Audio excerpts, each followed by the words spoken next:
Welcome to Gomathi's kitchen.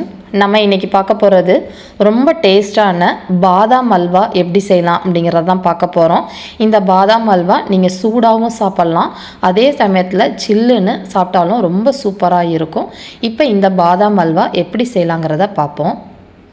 Gomathi's கிச்சனை subscribe பண்ணாதவங்க subscribe பட்டனை ப்ரெஸ் பண்ணுங்கள். உடனுக்குடனே அப்டேட் பண்ணணும்னா பக்கத்தில் இருக்க பெல் பட்டனை மறக்காமல் ப்ரெஸ் பண்ணிக்கோங்க. இப்போ பார்த்தீங்கன்னா நான் பாதாம் பருப்பு இன்றைக்கி எடுத்துருக்கிறது 1/2 கப் அளவுக்கு பாதாம் பருப்பை எடுத்து ஊற வச்சு தோல் உரித்து எடுத்து வச்சுருக்குறோம். இந்த மாதிரி ஊறினதுக்கப்புறமா மிக்சியில் அரைச்சோன்னா தான் அரைக்கப்புற ஈஸியாக அரைப்பட்டுரும். இப்போ மிக்சி ஜாரில் எல்லாத்தையுமே மாற்றிக்கலாம்.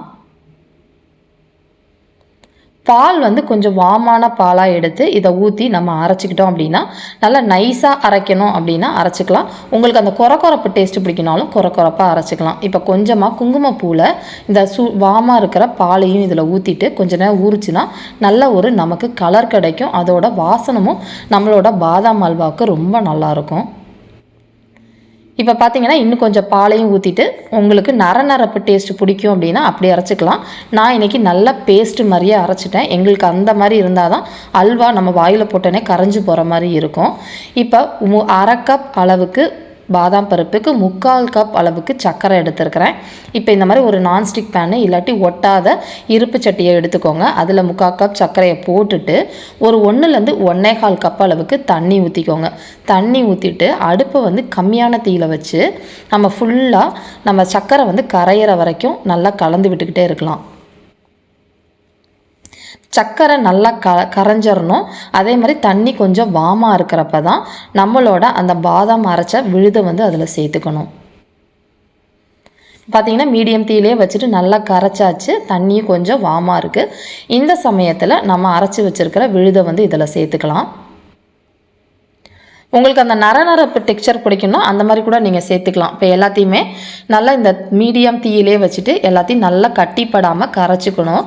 இதுலேயே இப்போ நம்ம ஊற வச்சுருக்கிற அந்த குங்குமப்பூ பால் இருக்கு இல்லையா, அதையும் ஏலக்காய் பொடி ஒரு 1/4 டீஸ்பூன் அளவுக்கு எடுத்துருக்கிறேன். அதையும் இதில் சேர்த்துக்கோங்க.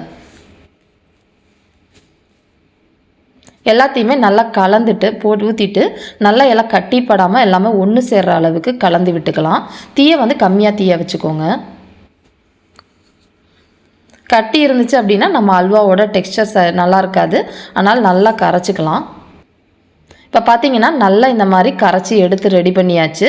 இந்த சமயத்தில் இன்னும் கொஞ்சம் நேரம் நல்லா கைவிடாமல் அல்வானாலே நம்ம கரைச்சிக்கிட்டு இருக்கணும் இல்லையா. எல்லாம் கரைஞ்சதுக்கப்புறமா நல்லா திரண்டு வரும். இன்றைக்கி நம்ம 1/2 கப் அளவுக்கு பாதாம் பருப்புக்கு 3/4 கப் அளவுள்ள சர்க்கரை, 3 டேபிள் ஸ்பூன் அளவுக்கு நெய் தேவைப்படும். இப்போ ஒரு 1.5 டேபிள் ஸ்பூன் அளவுக்கு நெய்யை முதல்லையே சேர்த்து நம்ம கலக்க ஆரம்பிச்சிடலாம். பாதாம் அல்வா பொறுத்த வரைக்கும் உங்களுக்கு நிறையா நெய் சேர்க்கணுன்னு அவசியம் கிடையாது. கம்மியாக சேர்த்தா தான் நல்லாயிருக்கும். அப்படி இல்லைன்னா திகட்டுற மாதிரி ஆகிடும். இப்போ நல்லா இந்த மாதிரி கலந்துக்கோங்க. இப்படி இருக்கிறது நல்லா திரண்டு வரும். அந்த அளவுக்கு நம்ம கலந்துக்கிட்டே இருக்கணும். இப்போ பார்த்தீங்கன்னா ஓரளவு நல்லா திரண்டு இந்த மாதிரி வந்துக்கிட்டு இருக்கு. ஆனால் மீடியம் தீயிலே வச்சுக்கிட்டு அல்வானாலே கைவிடாமல் தான் கலக்கணும். அப்போ தான் நமக்கு நல்லாயிருக்கும். இப்போ பார்த்திங்கன்னா இப்போ கொஞ்சமாக நான் மஞ்சள் கலர் ஃபுட் கலர் ஆட் பண்ணியிருக்கிறேன். சப்போஸ் உங்களுக்கு இது பிடிக்கல அப்படின்னா இதை நீங்கள் அவாய்ட் பண்ணிக்கலாம். நான் நல்லா கலந்துக்கிறேன். கலந்துட்டு இப்போ கடைசியாக இன்னொரு 1.5 டேபிள் ஸ்பூன் அளவுக்கு நெய்யையும் இப்போ சேர்த்துக்கலாம்.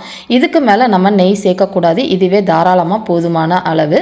கலந்துட்டு நல்லா அல்வா பதத்துக்கு நல்லா திரண்டு நம்ம சுற்றுற அளவுக்கு வரும். இதில் ஒரே ஒரு டிப்ஸ் என்ன பார்த்தீங்க அப்படின்னா நல்ல வெள்ளை கலரில் முட்டையாக பபுள் வரும். அந்த சமயத்தில் நம்ம ஆஃப் பண்ணிடணும். இப்போ பார்த்தீங்கன்னா நல்லா திக்காகி இது ஒரு 15 நிமிஷத்தில் நீங்கள் செஞ்சு முடிச்சிடலாம். நல்லா திக்காகி திரண்டு வந்துருச்சு பாருங்கள். முட்டையாக அந்த மாதிரி வெடிக்கிறப்ப நம்ம ஆஃப் பண்ணிடணும். இப்போ வெடிக்க ஆரம்பிக்குது பாருங்கள். இதுக்கு மேலே போயிடுச்சு அப்படின்னா நம்ம பாதாம் கட்லிலாம் செய்வோம் இல்லையா, அந்த இது செய்ய வேண்டாம். இப்போ பார்த்தீங்கன்னா இந்த மாதிரி பபுள் வரப்போ நான் அடுப்பை ஆஃப் பண்ணிடுறேன். ஆஃப் பண்ண உடனே நீங்கள் வேறு பாத்திரத்துக்கு மாற்றி வச்சிடணும். அப்படி இல்லைன்னா நம்ம இந்த பேனில் இருக்கிற சூட்டுக்கே இன்னும் கொஞ்சம் திரிஞ்சு போயிடும். இப்போ நான் சர்வ் பண்ணுற பவுல் பார்த்திங்கன்னா கல்லில் செஞ்சால பவுல், செராமிக் கூட கிடையாது, கல்லில் செஞ்சது, கிரானைட் கல்லில் செஞ்சது. அதில் நான் சர்வ் பண்ணுறேன். இதில் செஞ்சதுக்குன்னு பார்த்திங்கன்னா இந்த கப்புக்கு ஒரு பவுல் அளவுக்கு நமக்கு சரியாக இருக்கும். ரொம்ப டேஸ்ட்டாக ரொம்ப சூப்பராக செய்யக்கூடிய கடைகளில் இனிமேல் நீங்கள் வாங்கவே வேண்டாம். வீட்டிலையே ரொம்ப ஈஸியாக செய்யக்கூடிய பாதாம் அல்வா ரெடி ஆயிடுச்சு. இதே மாதிரி அளவுகளோட நீங்களும் செஞ்சு பாருங்கள். செஞ்சு பார்த்துட்டு எப்படி இருக்குங்கிறத கமெண்ட் பண்ணுங்கள். வீடியோ பிடிச்சிருந்துச்சுன்னா லைக் பண்ணுங்கள், ஷேர் பண்ணுங்கள். மறக்காமல் சேனலை சப்ஸ்கிரைப் பண்ணி வச்சுக்கோங்க. தேங்க்ஸ் ஃபார் வாட்சிங்.